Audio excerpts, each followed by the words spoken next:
I'm pumped. I'm pumped, man. I think it's going to be good. Like, let's say, for example, we don't get any developer enthusiasts, or sorry, we don't get any enthusiasm from the developer community, and we don't get any enthusiasm from the artist community from this specifically, but it documents our story well enough that makes it interesting for new candidates to want to join our company. That's a win. Yeah. Like, you know what I mean? It's like right now, I think like the biggest like struggle that we have as a business is like when you go through like an entire recruiting process to tell them the story of like, this is where we've been and this is what we've done. This is where we're going and this is what we want to do. And by the way, our culture is super unique. The way that we approach product is very unique. The way that we approach strategy is very unique. And do that all in 30 minutes during like a kickoff call with a new candidate. Yeah. Like, by the way, my name's Akash. It's like impossible. But if we had like one video, all these guys want to do their homework before they get into an interview process. Yeah. So if we had like one video where I was like, dude, watch this before you fucking get into the interview process, and then we can get into the layered questions. What I hate the most is honestly, and we'll fucking get started, but one thing is like, the thing that I hate the most, honestly, about the interview process in general is people always go with the traditional questions. Tell me where you've worked. Talk to me about a time where you like struggled with collaboration. Talk to me about like when you solved a problem like this. Talk to me about like a 0 to 1 thing. Blah, blah, blah. All extract strengths, massage weaknesses, blah, blah, whatever. And I'm sitting there being like, bro, like I want to get into the layered questions. Like I want to give you a scenario-based question as quickly as we possibly can. Okay, scenario-based question would be like, imagine a situation in which Roblox just rolled out a dev kit that also offers V3 of auto rigging for bipedal creatures. What would be your reaction if the only thing that we had rolled out at that point was thing compatibility? Okay, so like that is a scenario-based question. And in my opinion, a thoughtful-based question is a scenario-based question. And the more that you can spend your discussion based on scenario-based questions, the more that you get into process of thinking dialogue. And when you get into process of thinking dialogue, that's when you elicit that 20%, right? And so, but that question I just asked, the only people that can answer that question are the people that have the context of that. And the context is like, all of the shit that we're doing right now. So if we do all of this well, and then we're like, dude, if you just watch it's mandatory that before you get into an interview with Genius, you have to watch this video. If you watch that video and then you come in here and I can hit you like with that question out of the gates, it's gonna expedite our recruiting in such a honed in and focused manner. So that's great content for us. Yeah. Good fucking piece of content too, man. What an entrepreneur nugget. That's for sure a clip. That's for sure a clip. Like how to improve your interviews as a CEO, as a leader. A trainer was asking me this morning. He's like, "Yo, dude, McKenna told me that you guys are like shooting some content. How's it going?" Because he like works with a bunch of influencers and stuff. And I was like, "Good." He's like, "How are the guys?" And I was like, "Dude, it's crazy talking to these guys because I'm like in a conversation with them, but they're understanding what I'm saying, but then they're also at the same time dissecting every single thing that I'm saying without me knowing. I feel like I'm just having a convo until you literally say that. I'm like, oh shit, I forgot you were analyzing what we were doing. We're gonna get Josie trained like that too, man, so she can like just. And it was funny. Like today, this morning, we were watching yesterday's footage just to like get a vibe for it, and we picked up even more things that we hadn't picked up yesterday. Oh, amazing! Oh shit, this is gonna be easy. We're gonna have so many cuts. For better or for worse, is this our brains be straight with me? Like, is this gonna be, you think, easier than some of your other clients, or is it going to be more difficult? Like, are you finding way easier because your status, man? Because of what? Because status? your status. Do you think like just because we have more things to drop, basically?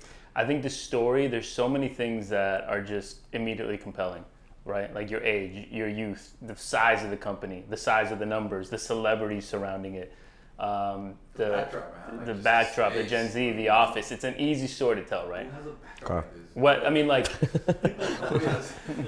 you know, like you can't walk into it like kind of like Rob Dyrdek back in the days.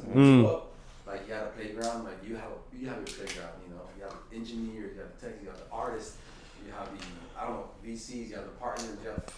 It's made for TV. It's actually yes. Actually, we were thinking about it, like, is this more like documentary or series or like? Yeah. But it's great that we have a way for us to like not need anybody else. We can do it ourselves. Fuck yeah. Okay, cool. I think that the hardest part, like going back to what you asked right now, is like us finding a way for you to be able to sit down and shoot, or somebody to follow you and shoot, because that could you take like 2 weeks off, all of a sudden we're like, hey, we don't have any content. What's going on? Well, the challenge that we like too is it's new. We're creating it, so like all these other clients, they already had like a large library, like body of work that we get. So that challenge is like, how do we improve it? This is like creation, which I think is more exciting. It's more exciting to do creation. Yeah. It's got to be more difficult in some ways, though. I get that. I think like we'll be It'll take more trial and error, more experimentation. for sure. And the cool thing is that like we've been through shit like this so much, so it's like I don't think like anybody on staff right now has the expectation of like, all right, these guys are coming in and then their first 10 videes are getting us 100 million views. Like I don't think anybody's thinking that at all. Like I'm literally And just by the way, we could probably do that, but I don't think it'd be additive to the company. no, so you know what I mean? Exactly what you were saying yesterday. I think what will be cool is like you're talking to like very realistic people and people that have like tried so many fucking things and understand how difficult it is to like get a successful win or whatever. Yeah. It'll be interesting to sit down with like Josie, Allison, and like myself, and then be like, all right, realistically, if we think that this is going to be like long-term successful, this is what we think you're going to need. And you guys are going to suggest something like, hey, you're going to need a full-time Josie. If it's not Josie, then like this is the archetype of the person that you want on a consistent basis. Yeah. And then it's like just like working through like what that would look like, and then like to your point, figuring out how we can consistently shoot and then chop up stuff and then post it. Yeah. And then it's like, where am I posting it? Is it like, okay, I'm like launching my TikTok, is Jeannie's doing something? And it's like, do we have like many different accounts? Like that's like the strategy, which I feel like is like The cherry on collaborative posts top. are going to be key. Yeah, the collaborative was Yeah. king, and also the There's a lot to learn from of not to do too. So like one of the kind of like a case study that I've been referring to is, you know, Lee Trink. Yeah, of He's course. like, CEO Face of Clan Face guy? Clan. So he started like a really deep content strategy, right? But it wasn't. I don't think. And I think now he's ousted. I don't know. If it's Dude's a his fucking fault or weirdo. whatever. I mean, subtly, but no like worries. I've been to his house and I've hung out with him, and he just has like Yeah. gun like. Yeah. I want a gun, as you know, but he also just has like it's done in a way that feels very much like Forced alpha. Like, yeah, like just like classic dude, like Dan Bilzerian twin yeah. brother type. It was Well, like weird. That's funny you say that because I think the problem with his content was me. It was like He's bro, so his- obsessed with him. He's so obsessed with himself. So there was no like the Face Clan became Face Clan because of the culture. Like they were like part of the zeitgeist, and like his content was just me, and I was like, that's what. Did he's he doing actually wrong. officially get ousted? Because I was Yeah, so he did. surprised. He did. Yeah, I was so surprised that he was like even there in the first place. Yeah. Because he was a CEO for hire, right? Like it was just Yeah. kind of like, come on board, help train these young guns. Yeah. I Yeah, he don't know. got- I remember he's super fucking weirded out. Me and Becca were both just like, this is. Yeah, well, he got bounced. He got bounced. Good. But like I remember like his deliberate content strategy. I know what he was trying to do, but I was like, this is not. Did you guys work with him? When I was running Metaverse, he'd DM me all the time. Hey man, you mind posting this about Face? Okay, but like it wasn't I never like worked officially with. you guys didn't do this with him. No. We would have taken it a way different direction, man. Yeah. It was jarring, but it is what it is.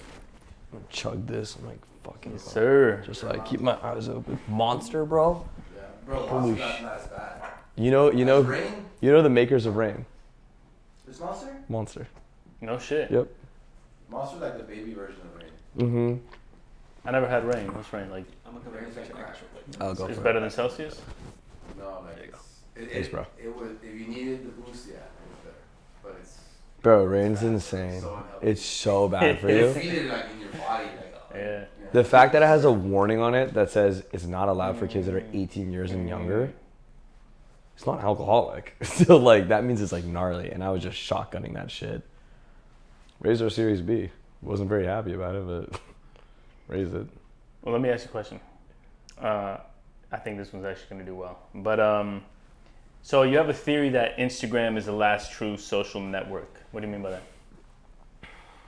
So TikTok and YouTube are media, Snapchat's messaging. Instagram is the only place right now where you basically go there to be able to share your life and then connect with other like-minded individuals based on whatever you're sharing. And I feel like even that right now has reached its peak, and Gen Z right now is rejecting Instagram as much as possible. I mean, I think like Instagram is going through an identity crisis, and I think anytime that founders leave a platform, typically that like special touch or that sauce is also gone with it. And so I do feel like there's a void right now for a new social network to be able to come through. And it just depends, does this new social network actually get back to the founding philosophy of the internet, which is to be exactly who you are? Instagram right now is like a place where you flex like 7 notches above who your actual self is. And you're only showcasing 0.01% of who Akash is. But what about the other 99.99% of who I am? So the original internet actually allowed for that, but right now I don't see a single place where I'm able to express every inkling of my emotion and my feeling, if that makes sense. I love that. What about where does TikTok play in that equation? TikTok is it's very consumption heavy. So like the barrier to entry in my opinion is quite high. So if I want to just get started today as like an individual. Travis Scott's slapping in the back. Yeah, no, I feel like TikTok today is very much consumption heavy. So if I'm like just like a general person that wants to be able to showcase like 25 different moments that I had that day, TikTok's not the platform for me. TikTok is the place that I go if I want to be able to, I think like zombie scroll is almost like a bad way to put it, but it's like, if I want, okay, so I go back to those like 4 rules, remember? Like the 4 rules are like, 1, kids want to be and look unique. 2, kids want to be able to hang out with friends. 3, kids care about intimate relationships, so like girlfriend, boyfriend, and then partner. And then number 4, kids just don't want to be bored. So number 4 is key. And so like the way that kids have traditionally distracted themselves from being bored has been activity driven. So it's been like in the past before the internet, it'd be like, great, I'm just gonna go to the park, I'm gonna play basketball. I'm gonna go to the pond, I'm gonna skip rocks. I'm gonna go play with my dog. I'm gonna go like knock on people's doors and see if they wanna hang out. Then it started to translate into like activities on the internet. Activities on the internet became games. So there would be like Angry Bird and Candy Crush and things of that nature too. But now there's a form of entertainment that's been escalating. One form of entertainment is Netflix. Another form of entertainment is seeing what your friends are doing. But then another form of entertainment are these like short form pieces of content, which are like really, really fun, addictive videos that are from people that are from your general stratosphere, but may not be in your close inner circle. So I think that's what TikTok provides you today. So if you're a 15-year-old and you want to express like your true self, where are you going? Right? Like where on the internet can you do that? Snapchat, like most effectively? Snapchat with your close friends. You can't like, I feel like so like sharing your actual self is a very vulnerable act, right? And so it like only happens in the group chat. Yeah, Message, group DM. chat. I think like, well, any social network has to start with your close friends first. And you get really excited about sharing shit with your close friends and then connecting with your close friends.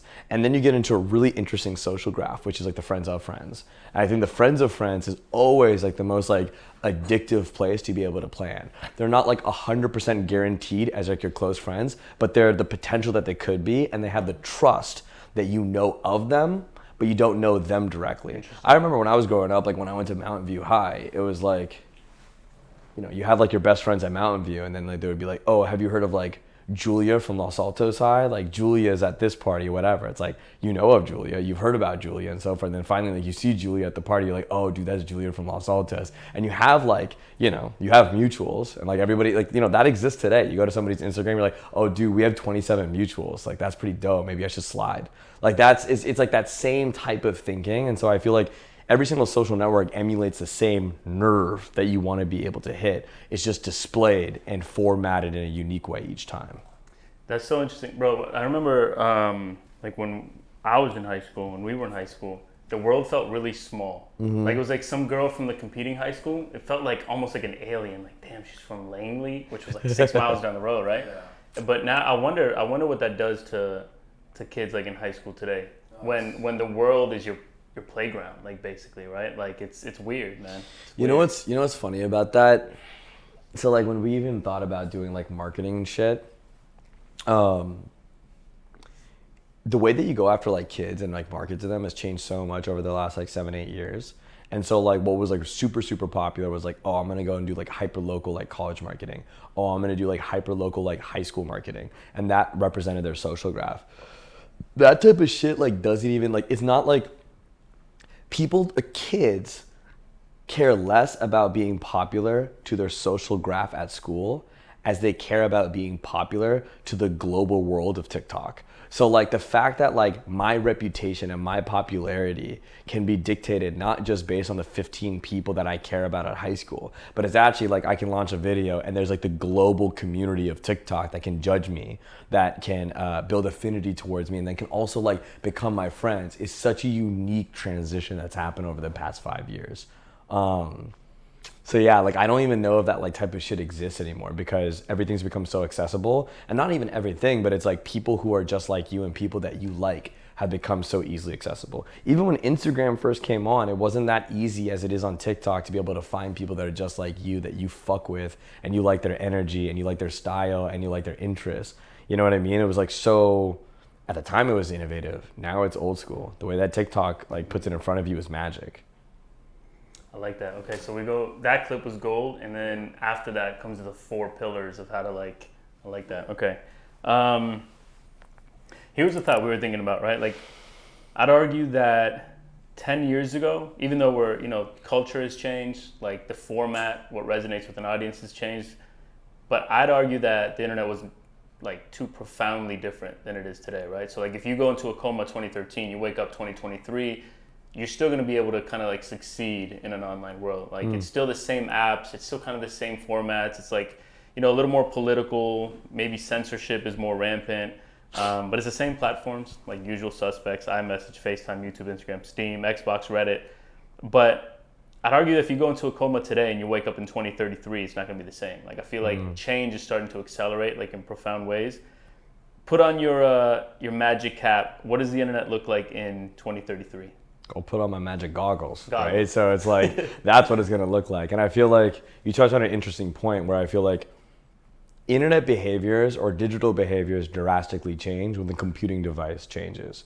So, like I think at first there was computer, then there comes mobile, and now we're heading into an era of AR/MR glasses, right? And we're kind of been in this like really interesting medium where there are some of these headsets that are available today, but people aren't treating it as the next computing device. They're treating it as either like, this is kind of like my new PlayStation, or they're treating it as this is my new TV. So like, for example, Vision Pro, like I think Vision Pro is not going to be something that everybody's using every single day, like the way that people use phones. I think people are going to have a Vision Pro the same way that they have a TV. Everybody might have 1 or 2 in their house, and it's for entertainment purposes, and you're going to use it for very, very specific use cases, right? So it's going to be like, for ones that solve presence, I think exercise is going to be massive, and there's going to be ones around like entertainment if you want to have like that full effect, right?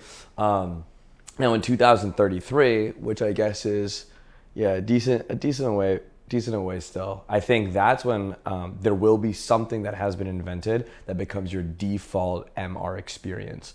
And that is when it brings back, I think, a sense of nostalgia and I think a sense of fantasy in a way that people haven't been able to access today.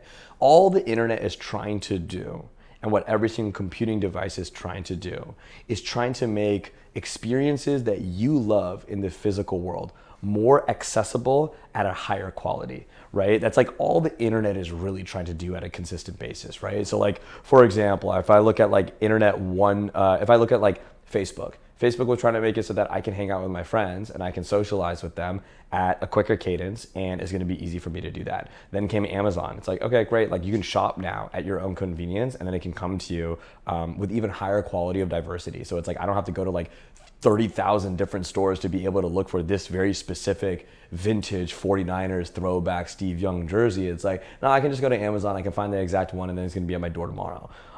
And so like, I feel like the next era of this is going to be bringing back nostalgia and fantasy, where it's like, I used to, some of the most renowned memories that you might have in your lifetime are when you were a kid. So like for me, it was like going down Carvo Court and playing basketball with my friends. It was, being able to, it would be able to go to like Froyo and just like taste ice cream, or with like a couple of my friends and so forth too. So it's like, how do you make those experiences with other sensory feel really good? So I feel like this next headset will bring along sensory, right? Like there's not a lot of people talking about that aspect of it. Everybody's always talking about eyesight, and then they're talking about audio, but no one's talking about really like taste. No one's talking about smell. No one's talking about feel. And I feel like the next computing device will be a compound of all of those sensories, so that everything that you loved when you were a kid can now be brought to you at a faster rate, and again, at a higher quality.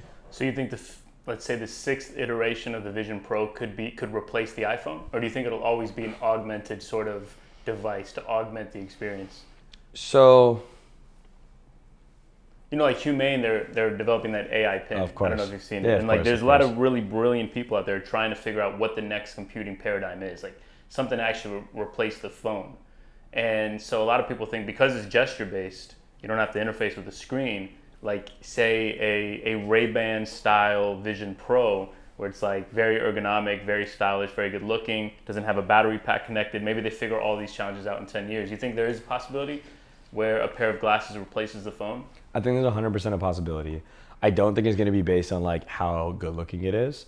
At the end of the day, everybody wants to be unique and they want to be themselves. So I think even if you have the sexiest Ray-Bans of all time, it's like if everybody else has it, then it's like I'm the same as you and you're the same as me and so forth. So I think there has to be something else that has to be more inconspicuous, in my opinion. What I will say though is that I think people have a fear around the Vision Pro and it being like the Vision Pro or like anything like that in the future, where it's like, shit, are people escaping from the real world? And I would actually I have a contrarian view around not what the Vision Pro is going to be from day one, but the path of things like this MR glass, or like MR glasses in general, where I actually feel is going to bring, in so many ways, humans back to being more present. And if you think about it, it's like the MR glasses are to allow someone to feel like they're solving for presence, and I'm going back to these moments where I'm hanging out with you. And the feeling is physical, whereas the feeling on my phone, if I'm texting with you, is very mental. But with something like AR glasses, it's extremely physical. And so the sense of presence is gonna be extremely therapeutic. And I think you're gonna avoid this concept of zombie scrolling. It's gonna be far more synchronous behaviors. We're gonna avoid async behaviors. And I think with that is going to be a completely different perception of what a digital landscape is supposed to mean to humanity.